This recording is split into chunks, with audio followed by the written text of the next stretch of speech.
You wouldn't notice Jordan Clay if you walked past him on the ranch. He kept his head down, worked with the quiet rhythm of a man used to not being seen. Out here, where the wind scraped red dust across the fences and the cattle moaned low in the heat, Jordan had learned what it meant to exist without a name, at least not one that carried weight in his own family.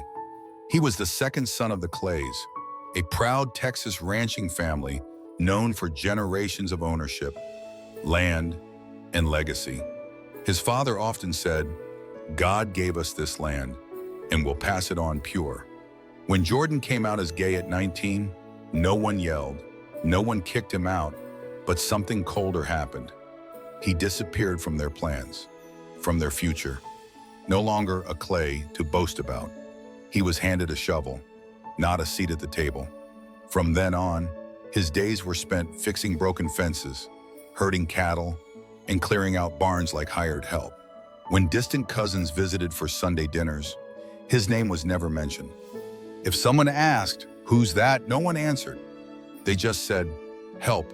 His older brother, Brent, the one with the firm handshake and the cowboy charm, was groomed to inherit. He wore tailored denim and gave speeches at the town fair. Their parents called him the legacy of Clay Ranch. Jordan was the boy who stayed quiet, but what they didn't know, what no one bothered to see, was that every evening after work, Jordan studied. He learned ranch economics, soil rotation, cattle health, property law, not because he thought he'd get the land, but because he loved the land, the way it breathed under the sun, the way it remembered storms, the way it whispered back when he walked it alone. He never once asked for recognition, never demanded fairness.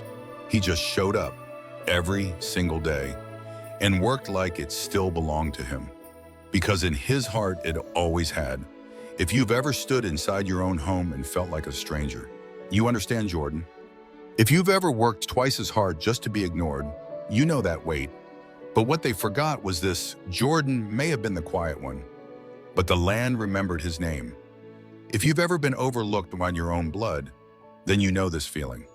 But Jordan never stopped loving the land that raised him, and soon, the land would speak for him. Follow for more real stories that cut deeper than fiction. Heart Stories brings truth to light, one chapter at a time. The day Jordan turned 24, the Clay family gathered under the big oak tree behind the ranch house, dressed in solemn black, boots thick with dust. His grandfather, Walter Clay, a man whose silence was sharper than most men's words, had passed in his sleep. While the town remembered Walter as a stern landowner, Jordan remembered something else. He remembered the morning his grandfather sat with him on the barn steps after the family found out he was gay. Everyone else avoided eye contact, but Walter had lit a pipe, puffed twice, then said, "The land doesn't care who you love, boy, only how you walk it." It was the only time someone from his bloodline acknowledged his worth without adding a but. When Walter died, the expectation was clear. Brent would inherit everything. The deed, the cattle, the Clay name etched in barbed wire on the front gate. Even Jordan believed it. During the formal reading of the will at the family lawyer's office, Jordan sat in the back corner, arms folded, watching Brent nod solemnly as document after document confirmed what everyone already assumed. Until one line changed everything. "There is a supplemental provision," the lawyer said, shifting uneasily in his seat, "to be revealed only on Jordan Clay's 30th birthday." The room froze. Brent scoffed. Their mother looked confused. Jordan, for the first time in years, felt seen but said nothing. The moment passed like a forgotten breeze. No one asked, no one cared. Just a loose thread in an otherwise perfect tapestry. 6 years later, on a windless morning just after dawn, the family's former attorney, an older man named Curtis, who smelled of tobacco and worn leather, arrived at Jordan's modest cabin on the west side of the ranch. He carried a locked case, a folder, and a look of quiet respect. Inside the documents was a transfer deed, 40% of the ranch's western land, arguably the most fertile. Most scenic, was to be held in Jordan's name. Co-owner, not a gesture, not a mercy, A right. His grandfather had signed the papers himself, witnessed, notarized, protected. Curtis looked at Jordan with careful eyes. Your grandfather didn't forget you. He just waited for the dust to settle. Jordan didn't cry. He didn't call anyone. He walked the perimeter of that western land alone until sunset. Then he returned to the cabin and signed everything. Legally, he was now one of the landowners of Clay Ranch. But in the eyes of the family, still just the man who shoveled manure. And he kept it that way. He fixed the fences like always, fed the horses, listened to the gossip from the ranch hands. When people asked him to clean up before events, he did. When Brent barked orders, Jordan nodded. Not because he was weak, but because the land was watching. Because timing, like rain in Texas, meant everything. He stored the papers in a fireproof box under the floorboards, tucked behind a latch only he could reach. Over the next few years, Brent continued to run the ranch like it was already his kingdom. He threw harvest parties. He opened a Clay Ranch Instagram account. He took pictures on Jordan's portion of land without asking, captioning them, "The Clay family legacy lives on." Jordan said nothing. But with every post, every laugh from their parents, every proud handshake in town, the silence grew heavier. Not with anger, but with something deeper. Patience. In small towns like theirs, secrets don't stay buried forever, especially not the ones written in ink and land deeds. And Jordan knew the time to reveal it wasn't during an argument or a business deal. It was going to be during a celebration, one they'd never forget. In Texas, the ground keeps its stories long after men forget them. And sometimes it's not thunder that shakes a town, but a name quietly returning to its rightful place. The invitations went out in spring, stitched with gold foil and embossed with the Clay family crest. Brent was marrying Emma Wallace, daughter of a neighboring ranch dynasty, in what the newspapers called a union of legacy and lineage. The venue, the Western Pasture, Jordan's land. Not once did anyone ask Jordan's opinion. Not Brent, not their parents, not the wedding planner who came out weeks in advance to map the area. They just assumed it belonged to Brent, like everything else. Jordan got a message through one of the ranch hands. It wasn't even a direct request, just a casual, "Brent wants you to help clear the parking lot and set up the catering tent. They need extra hands." He didn't argue. He didn't mention the deed. He cleaned the area, marked the lines for the valet service, and even moved several fence panels to make way for the stage. He worked sunrise to sunset for 3 straight days, while Brent rehearsed his vows and Emma posed for engagement shoots in the field of white bluebonnets. No one thanked him, but the ranch workers did nod respectfully when he passed, calling him Mr. Clay instead of Hay. They knew who really maintained the land, who paid attention when no one else did. Respect doesn't always come from blood. The morning of the wedding, the air was dry and electric. Guests poured in, men in bolo ties and women in sun hats and diamonds. The aisle was made of cedar planks laid out like a runway. At the end stood a floral arch wrapped in ivory silk, anchored into the soil Jordan had once tilled by hand. Jordan wore a clean white shirt and dark jeans. No name tag, no special seat, just another shadow behind the spotlight. Until Emma noticed him. She was standing near the reception tent, adjusting her veil, when she caught sight of Jordan carrying crates of bottled water. He didn't fit the picture, too composed, too respected by the staff. When one of the caterers passed him and called him sir, she tilted her head. "Who's that?" she asked. The planner muttered something like, "That's just Jordan, the younger brother, helps out sometimes." But Emma wasn't convinced. Later that afternoon, as a legal form was passed around to approve the temporary use of the land for the event, Emma caught sight of a signature, Jordan Clay. Her brow furrowed. She asked the coordinator why a ranch hand would sign as an authorizer. The answer was awkward silence. That night, as fairy lights blinked into life and the band tuned up near the dance floor, Emma sat beside Brent at the sweetheart table. But her eyes kept drifting across the field to where Jordan stood, arms crossed, backlit by the glow of the barn lanterns. During dinner, she got up, walked over. No fanfare. "Why is your name on the land permit?" she asked gently. but firmly. Jordan looked at her for a moment, calm and clear. "Because I'm co-owner of this land." Emma blinked.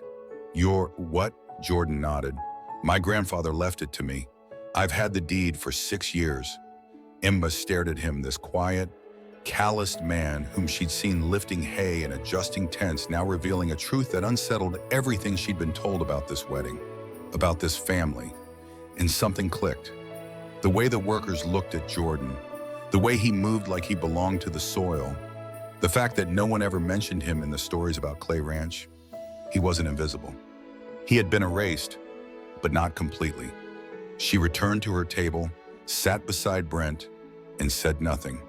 Yet inside, she was rewriting everything. A name in ink is just paperwork, but a name remembered in silence. That's the beginning of change. As twilight deepened over the western pasture, the celebration grew louder. Glasses clinked, laughter rolled across the field, and the Clay family stood proud, believing they had orchestrated another perfect public display of legacy.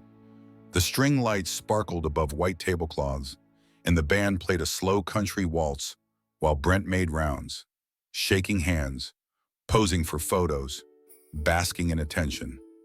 Jordan stayed back, by the horse stables. He'd done his part unloading crates, adjusting parking signs, even helping rescue the wedding cake after it nearly tipped in the heat, still unseen, still unacknowledged. But Emma had been watching. After the dinner, she stepped onto the small stage beside the live band. Her father gave a thumbs up from the crowd. Brent looked confused. She tapped the microphone, cleared her throat, and smiled nervously.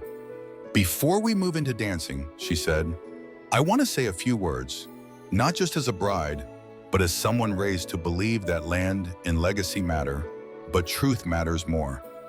Guests quieted, forks stilled. "Today," she continued, "we celebrate a family, the Clay family, but I've met someone these last few days who showed me that sometimes family stories get told without all the pages." She looked directly at Jordan. "This man, this quiet, steady man has worked harder than anyone here today. Many of you don't know him, and that's not an accident. It's a decision that was made for you." Brent stood from his chair, face stiff. Emma didn't flinch. Jordan Clay is not a ranch hand. He's not the younger one. He is a co-owner of this land, this very land.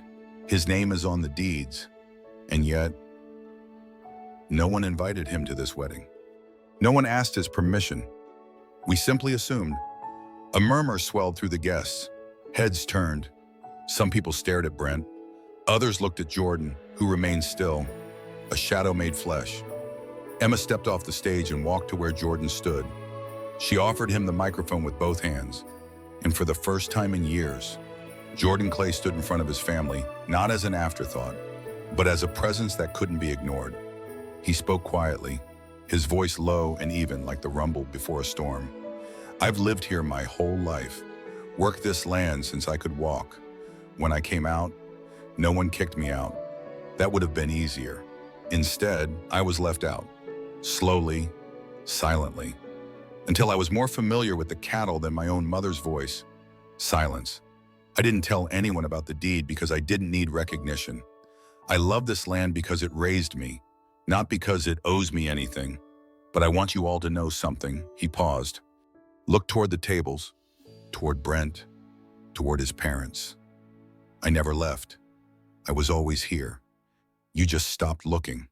He handed the mic back to Emma and walked away from the stage. Not toward the crowd, not toward applause, just toward the barn, where the air was quieter. The reception hung in stunned silence. Brent's mouth was half open. Their mother clutched a napkin like it was the only thing keeping her upright. No one moved. And then, slowly, a ranch worker at the back clapped once, twice, then the entire crew of hands, the ones who had worked alongside Jordan for years, began to applaud. It wasn't loud. It wasn't showy, but it was real. Emma didn't try to turn it into a speech. She didn't make it about herself. She simply said, "Today, I didn't just marry into a family. I married into the truth. And I'm proud to say Jordan Clay is a part of that truth. No one at that wedding ever looked at Jordan the same way again. Not because he made a scene, but because he didn't have to. The loudest reckonings don't always come from anger. Sometimes they come from someone who has nothing left to prove and everything to remind you of. As the wedding crowd thinned and the band packed away their instruments, the night air cooled over the western pasture. The fairy lights swayed gently above the empty dance floor. And all that remained was the echo of conversations too stunned to finish. But near the barn, Jordan Clay remained. Alone beyond, calm. He never liked crowds, especially when they came with forced smiles and heavy silence. Tonight had been different, but not loud. It was the kind of shift you feel in your bones, not your ears. And it wasn't applause he carried with him as he walked back to check the generator. It was something rarer. Acknowledgment. Behind him, quiet footsteps approached. Emma. No longer the bride in a whirlwind, but a woman walking with purpose. She held her heels in one hand, her veil tucked into her other arm. "I wanted to thank you," she said gently, standing beside him in the soft hum of the generator. "You already did," Jordan replied, his voice calm as ever. Emma hesitated, then looked him directly in the eye. "Do you remember years ago, when I was in 11th grade, I used to sit alone at lunch. My friends turned on me because I defended someone who was different. Every day, there was a note in my locker, a small one, handwritten, taped neatly on the inside." Jordan looked at her, really looked at her. The notes always said something simple. She continued, like, "You don't need to be loud to be brave, or kindness isn't weakness." One day, there was a book, a short one, "Don't Let a Small Town Shrink a Big Dream." I still have it. He didn't smile, but he nodded. "I still have a copy, too," he said softly. "Yours wasn't the only locker I slipped notes into back then, but it mattered to me that someone read them." Emma's eyes glistened, not from the wedding, but from memory. "I never forgot those words. They were from someone who believed I was worth defending, even without knowing me." "You were," Jordan said. She breathed out, a tremble behind it. "So now, it's my turn to say your name out loud, so everyone knows who you are." And for once, Jordan didn't look away. From the distance, the Clay family watched through the glow of the barn lights. Brent stood beside their father, neither of them speaking. Their mother sat alone, eyes locked on Jordan like seeing a photograph develop in reverse, watching an erased figure return to form. The whispers in town began the next day, but they weren't cruel like before. They were quieter, respectful. Some asked why no one had mentioned that Jordan co-owned part of the ranch. Others asked how Brent could have stood on his brother's land without knowing. But Jordan didn't answer those questions. He didn't need to. The workers now greeted him by name, not out of obligation but pride. Neighbors dropped off pie and homemade preserves, offering thanks for everything you do for the land. For the first time, when the newspaper wrote about Clay Ranch, they mentioned both brothers. And yet Jordan didn't ask for credit. He still repaired fences, still checked the soil, still woke up before dawn to walk the field barefoot, feeling the temperature of the earth. Because what he wanted wasn't legacy, it was belonging. And now, even if it came late, it came honestly. One evening, as the sun spilled its last light across the pasture, Brent drove out to the edge of the property. He didn't say much, just handed Jordan a weathered photograph of the two of them as kids, sitting on a hay bale. "I found this in Dad's drawer." Brent said, He never threw it out. Jordan took it, said nothing, but the silence wasn't heavy this time. It was peaceful, shared. Brent looked out over the field. "You always loved this land more than any of us. I just wore the hat." Jordan smiled. "The land knows," and it did, because no matter how many names get passed down through deeds and signatures, land never forgets the ones who truly cared for it. And now, neither did the people. Sometimes, being seen isn't about raising your voice. It's about standing still long enough for the truth to catch up. If this story moved you, subscribe to Heart Stories. There are still so many untold truths waiting to rise.